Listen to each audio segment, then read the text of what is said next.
Makeup போட்டாச்சா? அழகா இருக்கிறோமா? நமக்கெல்லாம் என்ன, வெளியில நம்ம வருத்தப்படுறது வெளியில தெரியக்கூடாது. அதானே? அதுக்கு தானே இவ்வளவும். நான் ஹாப்பியா இருக்கிறேன், நான் ரொம்ப சந்தோஷமா இருக்கிறேன், லைஃப் என்ஜாய் பண்றேன் அப்படின்ற மாதிரி வெளியில எல்லார்கிட்டையும் காட்டிக்கணும். அவ்வளவுதானே? அதுக்கு தானே இந்த மேக்கப் எல்லாம்.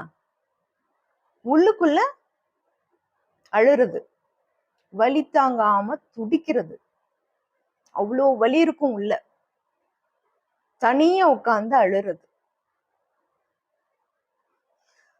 இதுக்கு என்னதான் பண்றது? நிறைய பேர் என்கிட்ட கேட்டிருக்கிறாங்க, அது கூட பிறந்த, அதாவது கூட இருக்கிற உறவுகள், நம்ம கூடயே வாழக்கூடிய உறவுகள், அம்மா அப்பாவா இருக்கலாம், உடன் பிறந்தவங்களா இருக்கலாம், குழந்தைங்க நம்மளோட பிள்ளைங்களாக இருக்கலாம், கணவராக இருக்கலாம், மனைவியாக இருக்கலாம், யாரா வேணா இருக்கலாங்க. ஆனா கூடயே இருக்கிறாங்கல்ல, அந்த கூடயே இருக்கிறவங்களால ஒரு கஷ்டம் வரும்போது, நம்மள அவங்க ஹர்ட் பண்ணும்போது எப்படி தாங்கிக்கிறது, அதை எப்படி டாலரேட் பண்றது அப்படிங்கிறது முக்கால்வாசி பேருக்கு அதை தாங்கிக்க முடியாத ஒரு வழியா இருக்கும்.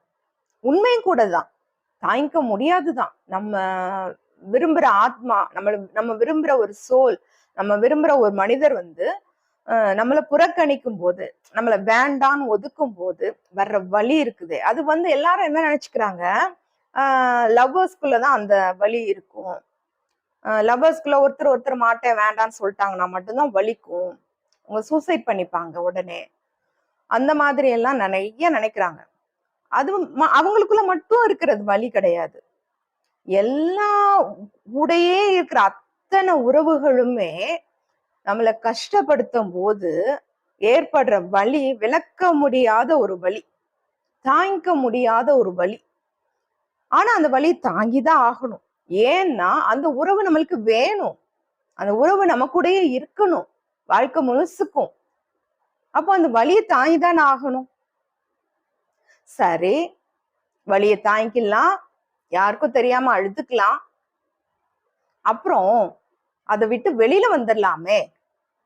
அதையே நினைச்சிட்டு எத்தனை நாள் உங்களை நீங்களே கஷ்டப்படுத்திட்டு சோகமா இருந்துட்டு எதுலையுமே ஒரு பிடிப்பே இல்லாத ஒரு வாழ்க்கைய வாழ்ந்துகிட்டு, எதுக்காக இப்படி ஒரு